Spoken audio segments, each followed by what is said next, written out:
Qu'est-ce qu'une vie vraiment bénéfique aux autres? 1. Les valeurs sociales et les valeurs de la Bible. En France, l'accent est mis sur la liberté, l'égalité et la fraternité. Ces valeurs résonnent avec la foi chrétienne. Mais les valeurs du monde définissent parfois le bénéfice, comme la richesse, la célébrité et l'influence. Mais la Bible nous dit: que servirait-il à un homme de gagner tout le monde s'il perdait son âme? Ou que donnerait un homme en échange de son âme? Matthieu 16, 26. 2. Exemple de Jésus. Servir aux autres en se sacrifiant. Jésus a parcouru la terre, non pas pour lui-même, mais pour nous sauver. Il a guéri les malades, réconforté les affligés, et a même sacrifié sa vie sur la croix pour nos péchés. Partage d'histoire. La parabole du bon Samaritain. Luc 10, 25-37. Un docteur de la loi se leva et dit à Jésus, pour l'éprouver: « Maître, que dois-je faire pour hériter la vie éternelle ?» Jésus lui dit: « Qu'est-il écrit dans la loi? Qui lis-tu » Il répondit: « Tu aimeras le Seigneur, ton Dieu, de tout ton cœur, de toute ton âme, de toute ta force et de toute ta pensée, et ton prochain comme toi-même. » « Tu as bien répondu, » lui dit Jésus, « fais cela, et tu vivras. » Mais lui, voulant se justifier, dit à Jésus: « Et qui est mon prochain ?» Jésus reprit la parole, et dit: « Un homme descendait de Jérusalem à Jéricho. Il tomba au milieu des brigands, qui le dépouillèrent, le chargèrent de coups, et s'en allèrent, le laissant à demi-mort. Un sacrificateur, qui par hasard descendait par le même chemin, ayant vu cet homme, passa outre. Un lévite, qui arriva aussi dans ce lieu, l'ayant vu, passa outre. Mais un Samaritain, qui voyageait, étant venu là, fut ému de compassion lorsqu'il le vit. Il s'approcha, et banda ses plaies, en y versant de l'huile et du vin. Puis il le mit sur sa propre monture, le conduisit à une hôtellerie, et prit soin de lui. Le lendemain, il tira 2 deniers, les donna à l'hôte, et dit: « Aie soin de lui, et ce que tu dépenseras de plus, je te le rendrai à mon retour. » Lequel de ces 3 te semble avoir été le prochain de celui qui était tombé au milieu des brigands? C'est celui qui a exercé la miséricorde envers lui, répondit le docteur de la loi. Et Jésus lui dit: « Va, et toi, fais de même. » Les pharisiens et les lévites sont passés à côté du blessé et n'ont rien fait. Au contraire, le Samaritain, qui était victime de discrimination de la part des Juifs, s'est arrêté et a aidé le blessé. Cela nous rappelle que le véritable amour n'est pas motivé par le statut ou la religion, mais par l'attention et l'action envers les gens. Partie 2. Comment vivre une vie qui profite aux autres? 1. Pratiquer l'amour dans la famille. Les relations entre mari et femme, l'éducation des enfants, l'honneur rendu aux parents sont les domaines dans lesquels nous avons l'impact le plus direct sur les autres chaque jour. La Bible nous enseigne: « Maris, aimez vos femmes, comme Christ a aimé l'Église, et s'est livré lui-même pour elle. » Éphésiens 5, 25. Partage d'histoire. Le retour du fils prodigue. Luc 15, 11, 32. Il dit encore: « Un homme avait 2 fils. Le plus jeune dit à son père: « Mon père, donne-moi la part de bien qui doit me revenir. » Et le père leur partagea son bien. Peu de jours après, le plus jeune fils, ayant tout ramassé, partit pour un pays éloigné, où il dissipa son bien en vivant dans la débauche. Lorsqu'il eut tout dépensé, une grande famine survint dans ce pays, et il commença à se trouver dans le besoin.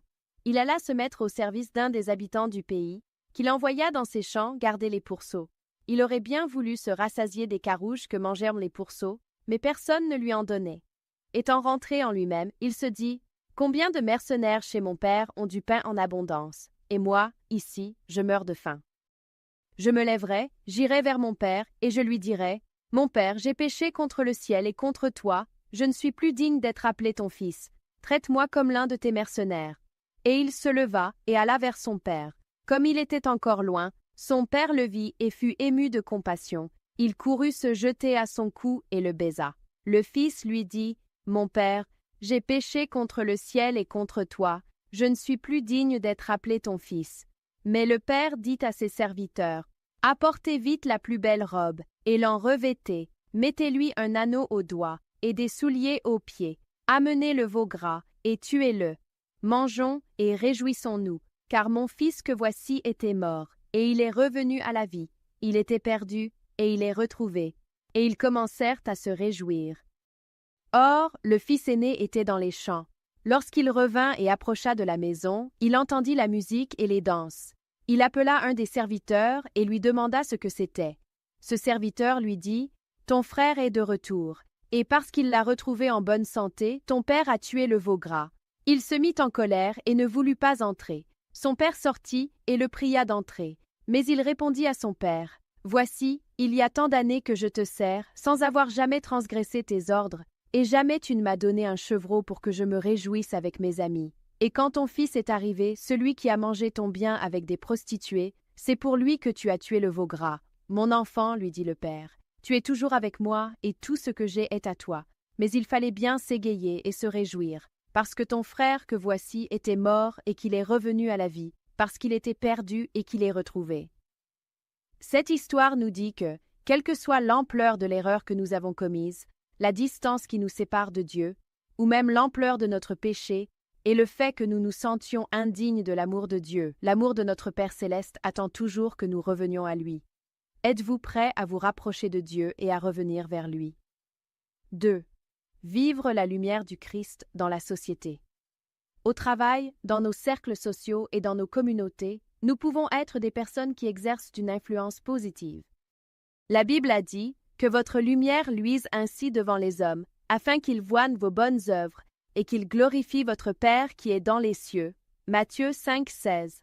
3. Répandre l'Évangile et partager le salut du Christ. Nous ne devons pas seulement faire de bonnes actions, mais nous devons partager l'Évangile pour que les gens apprennent à connaître Jésus, car lui seul peut apporter le vrai salut. Partage d'histoire. Jésus et la Samaritaine. Jean 4, 7, 26. Cette femme était ostracisée de la société, mais Jésus a pris l'initiative de lui prêcher l'eau vive de la vie éternelle, ce qui a entraîné un changement radical dans sa vie. Partie 3. Se préparer au retour du Seigneur. 1. La promesse du retour de Jésus. C'est pourquoi, vous aussi, tenez-vous prêts, car le Fils de l'homme viendra à l'heure où vous n'y penserez pas. Matthieu 24, 44. Le monde actuel est rempli de guerres, de catastrophes et de corruption morale, qui sont les signes des derniers jours prophétisés dans la Bible. 2. Comment devons-nous nous préparer? Se repentir et se tourner vers Dieu. Repentez-vous, car le royaume des cieux est proche. Matthieu 3, 2. Gardez la foi. Celui qui persévérera jusqu'à la fin sera sauvé. Matthieu 10, 22. Être un intendant fidèle. Veillez donc, puisque vous ne savez ni le jour, ni l'heure. Matthieu 25, 13. Aujourd'hui, êtes-vous prêt à être une personne qui vit l'amour du Christ et qui est bénéfique aux autres? Allez-vous vous préparer au retour du Seigneur Jésus? Je vous invite à prier ensemble pour demander à Dieu de nous aider à vivre une vie d'amour et à nous préparer au retour du Seigneur. Si vous êtes un croyant qui désire sincèrement le retour du Seigneur, veuillez me contacter par le numéro sur l'écran ou cliquez sur le lien WhatsApp sur ma page d'accueil pour rejoindre notre groupe d'études bibliques gratuites. Que le Seigneur vous bénisse pour être une bénédiction pour votre famille, votre communauté et pour recevoir une récompense éternelle et entrer dans le royaume de Dieu le jour du retour du Seigneur. Devenez une bénédiction pour les autres, le guide ultime de la Bible pour vivre une vie pleine de sens.